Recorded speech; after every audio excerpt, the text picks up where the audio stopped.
Everyone, welcome back to my channel. मैं प्रीति शर्मा स्वागत करती हूँ आपके अपने चैनल कान्हा दीवानी में। यहाँ आपको देखने को मिलती है लड्डू गोपाल वीडियो, मैनी पूजा विधि and all puja part related information Monday Wednesday Friday. तो फ्रेंड्स, राधे राधे, जय श्री फ्रेंड्स, आप सब कैसे हैं? आई होप आप सब अच्छे ही होंगे। तो फ्रेंड्स, आज का वीडियो में शेष है कि क्या हम तुलसी माला पहनकर प्याज लहसुन खा सकते हैं या नहीं। इसके ऊपर आपके काफ़ी ज़्यादा कमेंट आ रहे थे, तो मुझे लगा कि इसके ऊपर वीडियो बननी चाहिए। लेकिन क्योंकि फेस्टिवल सीजन चल रहा था, तो इसलिए मुझे अपलोड करने में थोड़ी सी देर हो गई है। तो फ्रेंड, चलिए पहले तो ये जान लेते हैं कि प्याज और लहसुन की उत्पत्ति हुई कहाँ से थी। जब समुद्र मंथन हुआ था, तब देवताओं और दैत्यों दोनों ने ही समुद्र मंथन किया था। उसमें से काफ़ी सारी चीज़ें निकली थी, अमृत भी निकला था। तब अमृत निकला था तो देवताओं ने और दैत्यों में बहुत ज़्यादा विवाद हो गया था कि अमृत को हम पिएंगे और हम पिएंगे। लेकिन क्योंकि आपको पता है कि दैत्य तो वैसे ही इतने क्रूर होते हैं, अगर वो अमृत पी लेते तो इस धरती का क्या से क्या ही हो जाता।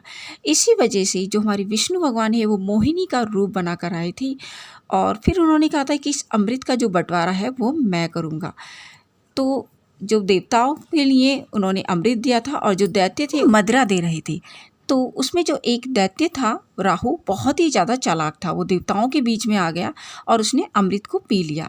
क्योंकि सूर्य और चंद्रमा ने उनको देख लिया था, तो उन्होंने बोल दिया कि ये तो दैत्य है, देव नहीं है। इस पर विष्णु भगवान जी ने बहुत तेज़ी से उस राक्षस का गला काटा था। और जब वो गला काटा था तो जो अमृत था वो थोड़ा सा पेट में चला गया था, लेकिन थोड़ा गले में था, और जिसकी वजह से काटने की वजह से वो ज़मीन पर गिर गया था।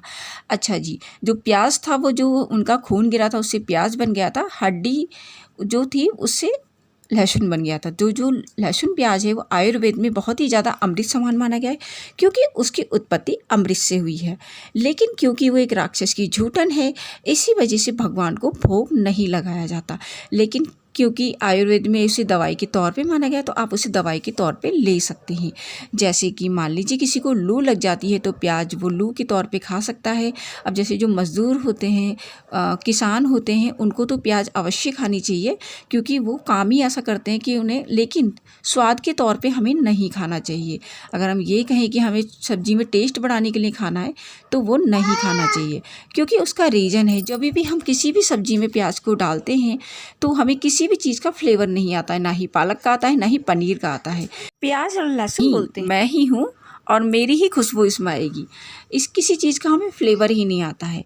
मान लीजिए आपको लू लग जाती है, तो आप अपनी जेब में प्याज रख सकते हो दवाई के तौर पे। और सर्दियों में लहसुन वगैरह बच्चों को भूनकर खिलाया जाता है। आपकी मम्मी दादी आपको खिलाती होंगी कि जिससे आपको खांसी नहीं होगी, सर्दी नहीं लगेगी। तो उसमें आप दवाई के तौर पे खुद भी खा सकते हो और बच्चों को भी खिला सकते हो। कहने का तात्पर्य है कि आप टेस्ट के तौर पे बिल्कुल नहीं खा सकते, लेकिन दवाई के तौर पे प्याज और लहसुन को खा सकते हैं। इसके ऊपर एक कहानी है, छोटी सी आपको सुनाना चाहूँगी। एक बार एक किसान था, तो जो किसान था उन्होंने दो काले काले आदमी को देखा जो कि यमराज थे। यमराज को देखकर उसने कहा, आप कौन हो? उसने कहा, यमराज हूँ।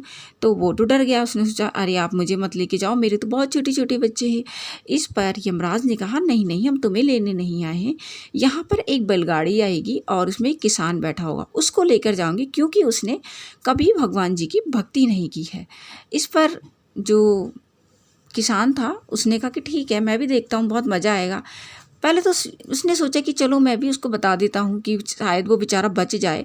लेकिन उसने कहा, अगर मैं बताऊँगा तो ये यमराज जी मुझे ही लेके चले जाएंगे। इस पर गाड़ी भी आई और गाड़ी का जो जिससे सपोर्ट होता है वो टूट गया। जो बैलगाड़ी जिससे सपोर्ट होती है, बैल बंधे होते हैं, वो टूट जाता है। तो किसान उनको ठीक करने लगता है। जैसे ही वो ठीक करने लगता है, वैसे ही जो बैल होता है उनको लात मार देता है। लात मार देता है तो यमराज जी मुँह लटका के जा रहे होते हैं और उनके दूध भी। इस पर वो किसान कहता है, अरे क्या हुआ? सब कुछ तो वैसे ही हुआ जैसे आपने कहा था। गाड़ी आई थी, बैल ने लात मारी थी। उसने कहा, हाँ वो तो ठीक है, लेकिन बैल ने लात इतनी तेज़ मार दी थी कि जो किसान था वो तुलसी मैया के पास जाके गिर गया। क्योंकि तुलसी के पास तो हम भटक ही नहीं सकते हैं, तो इसी वजह से वो उसको नहीं लेके गए हैं। तो फ्रेंड्स, ऐसी महिमा है तुलसी की।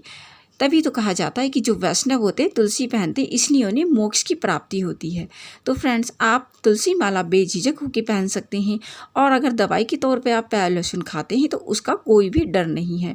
मेरे पास एक कमेंट आया था, उसने कहा कोई पाप तो नहीं लगेगा, ये तो नहीं। अगर आप टेस्ट के तौर पे खाते तो बिल्कुल लगेगा, लेकिन अगर दवाई के तौर पे खाते तो बिल्कुल भी आपको पाप नहीं लगेगा। लहसुन तामसिक भोजन के अंतर्गत में आते हैं। आपने देखा ही होगा जो भी प्याज लहसुन खाते हैं उनका पूजा पाठ या किसी भी चीज़ में मन नहीं लगता है, इसलिए हमें सादा सिंपल भोजन ज़्यादा से ज़्यादा खाना चाहिए।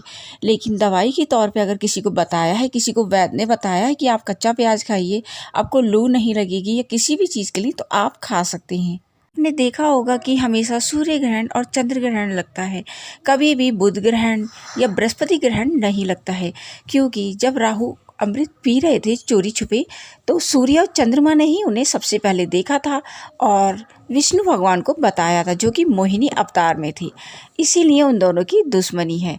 तो फ्रेंड्स, आई होप कि आपको ये वीडियो अच्छा लगा होगा। यदि वीडियो अच्छा लगा हो तो वीडियो को लाइक करना, चैनल पे न्यू है तो सब्सक्राइब करना, वीडियो को फ्रेंड्स और फैमिली में शेयर करना बिल्कुल ना भूलें। तब तक के लिए हरे कृष्णा, राधे राधे फ्रेंड। मैं मिलती हूँ न्यू वीडियो में। आज तक के लिए बस इतना ही।